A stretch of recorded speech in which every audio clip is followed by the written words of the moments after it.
Hey guys, welcome back to my channel. If you're new here, my name's Millie and I'm about a year and a half into recovering from anorexia. Yesterday I asked over on Instagram what kind of video you guys wanted to see this week, and the majority of you said to do a bit of a Q&A. So I thought it'd be so fun if we did some baking whilst I answered some of the questions you guys asked me over on Instagram. The recipe I'm using is just the BBC Good Food vegan cookie recipe.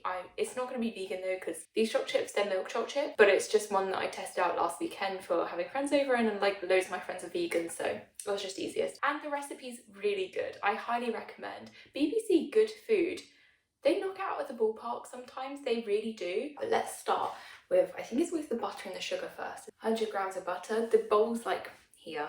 There was no easy way for me to show you both me and the bowl, so you'll just have to believe me when I say it is down here and I'm not just chucking butter on the floor.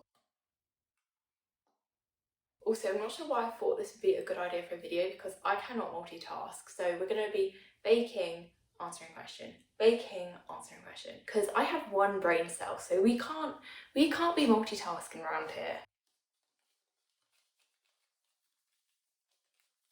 We need 50 grams of normal sugar. Where's my normal sugar? Half a teaspoon of vanilla extract. Once this is all together, I promise I'll start answering some questions. There we go.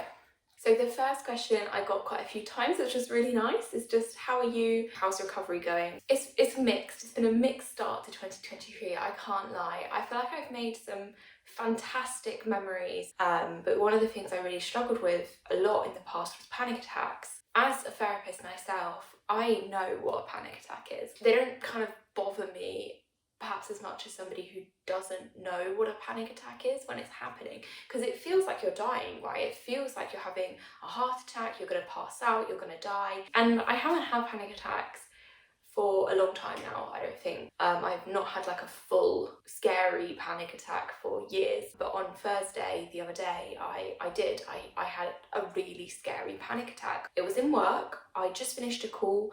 I got up to go to the bathroom to pee, and in the bathroom my heart, it was just pounding, and then the room started spinning, and I just lied down on the bathroom floor. I couldn't breathe. It was horrendous, and I was doing my rectangular breathing, you know, that I tell my patients to do, and it did help. Like, it definitely shortened the panic attack, but it knocked me out. I was exhausted. I think my eating disorder recovery is going really well.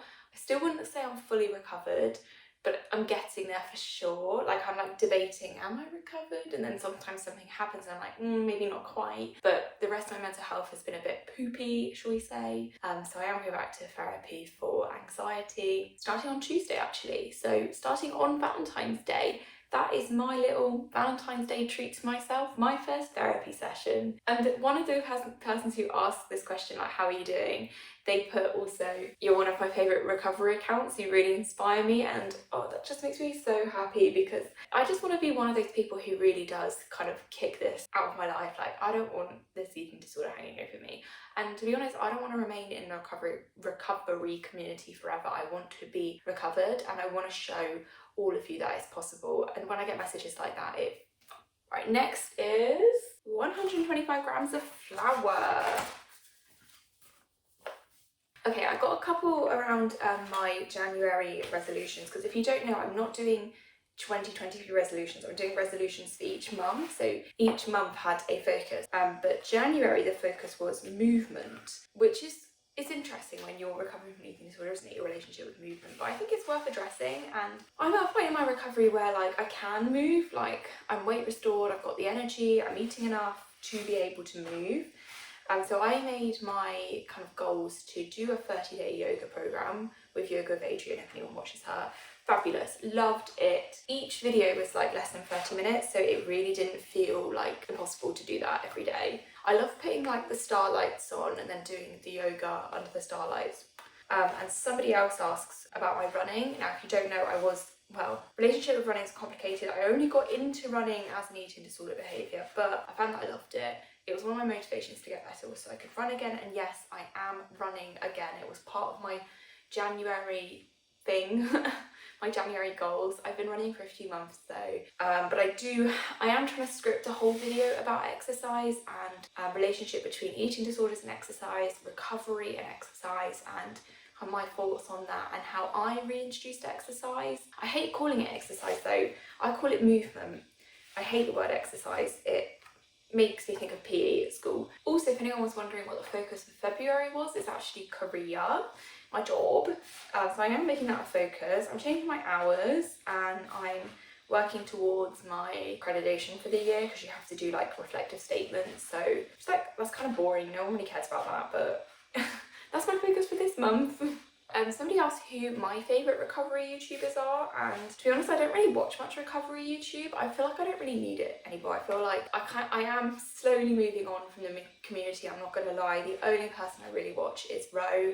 God bless her, she's brilliant. I also watch like Anna Archer, but I know she's much more kind of fitness related, so trigger warning for that if you are thinking about following her. She's brilliant, she's really open about her mental health, but she is a gym girl. She is a proper gym girl, but I find her really inspiring. I love how open she is. And Helena as well, I think is really good for like general mental health. Like, she does talk about eating, but generally she's just open about her mental health, and I really love her videos too.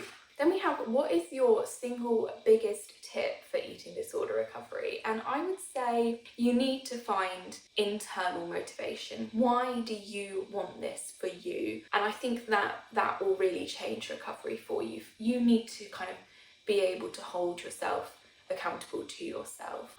So why do you want to recover? Not anybody else, screw everyone else. What does it mean for you? Next is, do you struggle with extreme hunger when you're weight restored? Like, do you still get extreme hunger? And I think you can get extreme hunger at any weight, first of all.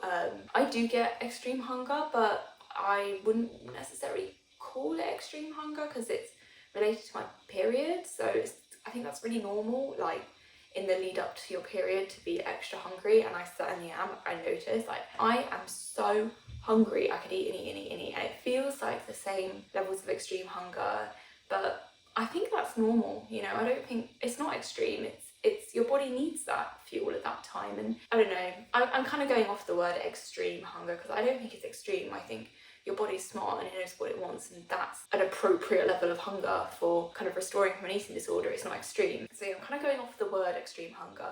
But yeah, I definitely still get days where I'm absolutely starving and I could eat the house. And I do. I still honour it completely. Honestly, there's days where I'm eating like half a jar of peanut butter still. Peanut butter and me, we're besties. We really are. I can't go a day without her. I think peanut butter is going to be my Valentine's Day. Sorry, David, but me and peanut butter, we've got an intimate relationship. There was a load of questions also about getting your period back. I kind of want to make that a whole video because yes, I did lose my period, and yes, I've got my period back. So maybe I'll do a whole video on that. Like, I feel like it could be its own topic. Right, and the last question before I add the next batch of ingredients is tips to avoid bloating in recovery. I'm gonna not answer this question the way you want me to answer this question. I'm gonna ask you, why do you want to avoid bloating? Everybody bloats, like everybody experiences bloating. There are things we can do to make it less physically uncomfortable, like a hot water bottle, loose clothing. Peppermint tea is a lifesaver for me. But you're still going to get bloating no matter what. Like, you can't avoid it forever. Because the question was tips to avoid bloating, right? You can't avoid bloating. It's a normal part of life. It's going to happen from time to time. I don't think I really answered that question at all. But it's normal. Like, you wouldn't ask me, oh, how do I avoid sweating? Like, you accept that if you run up the stairs super fast, you might break a sweat. Same with bloating. Like, if you're out there living your life, having your best life, you are going to bloat from time to time, and that's okay. Right, let's put some more ingredients in this bowl. Oh, we forgot the pinch of salt. Let's add the pinch of salt. I made them a bit too salty last time. Sorry, everybody. That's a lot of chocolate chips. Wait, ooh, I was about to say thumbnail photo. Half a tablespoon. Okie dokie. And then we mix that. And that's it. Wow, cookies are so easy to make. We love that. Alright, there's quite a few about relationships. How to tell your romantic partner about an eating disorder. Did David, that's my boyfriend, know about your eating disorder, and how did you guys meet? So I'll just lump it all together. Dave and I met a long time ago. We met in school on the school bus. Yes, he knows about my eating disorder. Yes, he knew about it kind of early on. When he met me, I was relapsing. So we're going back. I have struggled with eating disorder on and off for a long time. So when this kind of big relapse happened, he picked up on it very quickly because he'd been there with me multiple times when I struggled before. I guess I didn't have to tell him because he knew. But how to tell someone? I did a post on this recently on Instagram actually. I suppose it's really important to think about where and when you're going to have that conversation, because that person, they might react in many different ways, but it's going to be an emotional conversation for both of you. So it might not be best to, drop that in a public space, or I don't know, like on a date, like you want to maybe do it somewhere where you're both comfortable and you want to tell them, this is really important. Do you have like the mental space to take this on right now? Sorry, camera storage is full. Hopefully I've not moved too much. What was I saying? Oh yeah, find the right time to tell them first of all, and tell them what you're experiencing, how you're feeling, perhaps guide them towards some information online. Beat the Eating Disorder Charity, they've got really good information about what eating disorders are. But most importantly, tell them what they can do to help you. And be really clear, like, I've been struggling with this, blah, blah, blah, blah, blah. It would really help me if we ate together, or it would really help me if you didn't comment on my weight, or you didn't mention the new diet that you've gone on. Make it obvious to them what would help you. They might react in a variety of different emotions. How someone else reacts is not your responsibility. And if they take it badly, because it is a big thing, it is, and maybe they feel upset, maybe they feel shame that they didn't pick up on it, or maybe they feel angry at themselves, or maybe they feel angry at the eating disorder. Give them some space to process how they feel about it. Alright, here's a few hacks. Pop them in the fridge for a few minutes before you bake them. Sprinkle a tiny bit of salt on them before you bake them. You'll thank me later. And thank David for those tips, because we're getting serious now, okay? Oh, actually, I have a question for you guys. I still have really dry hands. Okay, I know this is random. I know that's weird. I'm sorry. But my hands are really dry, and I have like prescription strength hand hand cream, that's the word. But it doesn't really work, and also I hate how greasy it feels. So if anyone has any advice on that, I would be so thankful. Hello. It's actually quite a bit later now, like an hour, and I've had my lunch because my camera storage became full again, so I have no idea what we were talking about. We've got a few questions left to answer. The cookies have been chilling in the fridge, so I say it's time to bung them in the oven, which I'll just turn on. Now we're going to have background noise, so sorry about that. Here is our cookie mix. We've got how to rebuild romantic relationships in recovery. So I just want to start this by saying that please do not feel embarrassed or shameful if your relationships or romantic relationships have suffered during recovery, or during when your eating disorder is active. Your eating disorder takes over your whole life, and it's so hard to maintain a relationship when it's literally all you think about 24/7 is your eating disorder.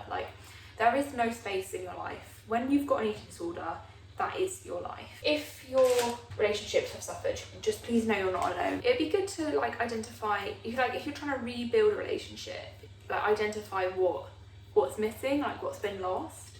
Are there things that, little traditions that you have that you don't have at the moment because the eating disorder took things away? Did you used to cook dinner together? Did you used to be able to go on nice walks together? Did you used to talk more? Did you used to laugh more? Did you used to go to the cinema more? What's missing for you in that relationship? And also what you want this relationship to be like now. I think you need to have an honest conversation as well with your partner about how you're both feeling, because don't get me wrong, recovery it's hard. It's hard for the person who's recovering, but it's also hard for the person who's like your significant other. Like, it is hard for them as well to, if they've stuck by you, God bless them, like, it is hard. I think it's important to take their feelings into consideration as well, and how they feel about the relationship now. Perhaps just give them some space to talk openly about how they find the eating disorder, how they found recovery, what they want the relationship to be like. This is, you know, it's backwards and forwards relationship, it's two people, right? So have that conversation and ask what they want from it, and then actually like take action. I think that's key. Like, you can talk about it all you want, but you have to then take the action. You know, prioritize. If this relationship means a lot to you, which it sounds like it does, then really prioritize that. Make space for them, make time for them, show them that they are loved. But don't rush it. You know, it's going to take time. Eating disorders can tear relationships apart, and that's going to take a while to heal. The relationship might never be the same as it was before an eating disorder, because, you know, that's a huge emotional journey that you've both been on, all right?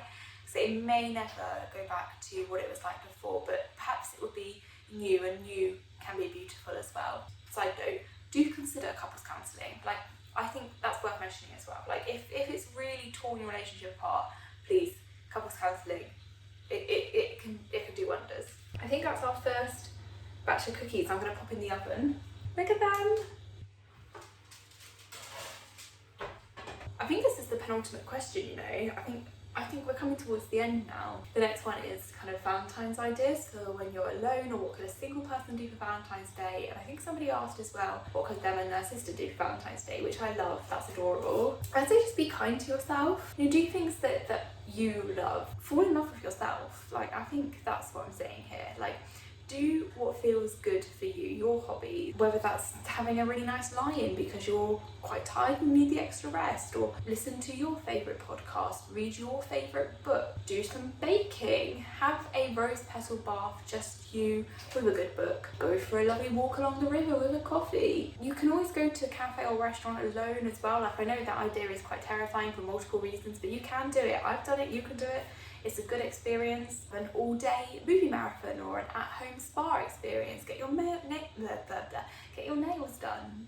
Like, you could do so many different things. Like, I think just take the day and make it loving yourself. I hope you know what I'm trying to say here. Basically, do what you love. That is the first batch of cookies out of the oven, so I'll just put the remainders in. There's one question left that I want to answer, and maybe I'm not the most qualified person to answer this, but it is how to deal with feeling unloved around Valentine's Day. And I think that's a really common feeling, because there's so much, isn't there? Valentine's deals for two, like romantic deals for two. There's on the TV, you know, people buying their lingerie, you know, it's everywhere, every year. And I can see why that would be really difficult for someone who isn't, say, in a relationship. But at the end of the day, Valentine's Day is just February the 14th, really, isn't it? Like, it's just, what's so special about Valentine's Day? It's just capitalism. Like, honey, it's capitalism. Like, there's nothing special about that day. It at the end of the day, it's another day. I don't even really like Valentine's Day, okay? There, I said it. I think it's just a capitalistic sham, and we should show our loves to every single day. And that includes, right, our love for ourselves. We should show ourselves love every single day. If you are feeling unloved this Valentine's Day, please just remember that it is, at the end of the day, it's just a day. This one's got so many chocolate chips in it, what the hell? You can always focus, again, your love on yourself that day. Like, honestly, we need to stop looking for validation and worthiness and love and all of those things externally, because I put a Instagram post about this today, but we need to be able to love ourselves. We need to stop relying on other people to feel loved. You're with yourself 24/7, right? And if you can't enjoy your own company and you can't love yourself, okay, and I know that's, like, I'm not saying you always need to be happy, you always need to, we're not going into toxic positivity here, but like, I don't really know where I'm going at this point at all, but I think it just makes me sad for people who are looking for that in somebody else, because you shouldn't be putting all of your love eggs, no, that's not right, in someone else's basket. No, I'm sorry, I didn't script this at all, I'm just talking nonsense. But I think if you are feeling unloved this Valentine's Day, instead of looking for that love from other people, find it within yourself. I think the long and short of it is that that's my point. Find internal love. And again, I'm not saying toxic positivity, I'm not saying it's easy, I'm not saying we need to love ourselves all of the time, but you can never ever treat yourself with kindness. You need to address your relationship with yourself. Please make time to focus on your relationship with yourself if you're feeling unloved this Valentine's Day. And with that being said, here are my other 5 cookies. Actually there's 6, but we'll pop them in the oven and let's eat one together. Hello, we're getting intimate now, aren't we? I've got my cookie. I thought we'd just munch or try it together.